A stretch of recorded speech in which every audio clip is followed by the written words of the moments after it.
wrote a best-selling book called The End of Innocence, and it's a story about survivor guilt. It was something that I knew well. One time I had a situation in my life where I was doing quite well. Another friend was murdered, and I loved my friend. I couldn't change the facts, and I didn't really know how to handle what I needed to handle in order to have a thriving life. I didn't even know if I got to. This is called survivor guilt. It's really complex, and it's part of a body of work called post-traumatic stress. And post-traumatic stress doesn't always mean you have a disorder afterwards. Sometimes we have our best growth after a seriously stressful incident. Here's a couple tips about dealing with survivor guilt. The first is you have to decide whether or not you get to live. Do you actually get a life? Do you accept that? Because you are alive, and we hope that you do accept it, but you can sit neutral for a very long time. I certainly did. Now, once you accept that you get to live, then the second thing is, well, what do I do about the person who didn't get to live, or the person who is struggling, who you love but is struggling?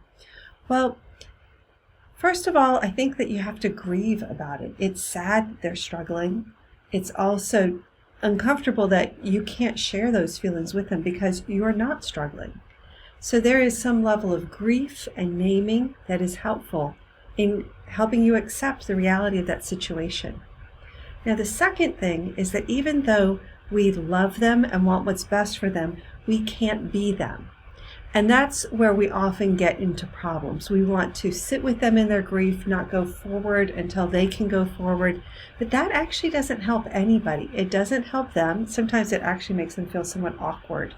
And it doesn't help you because you're just giving up on your own life. Finally, I'd like to talk about an idea called soul repair. Now, soul just means the thing inside of you calling the shots about whether or not you're going to engage with your conscience, whether or not you're going to act on your feelings. That's what I mean by soul. This part of you is broken and needs some kind attention. So the final thing I'll offer you is to think about how to repair your soul in ways that allow you to enjoy your life and appreciate what you do have. Be thoughtful of other people who are struggling, but don't take on their struggles such that you erase what's good in your life.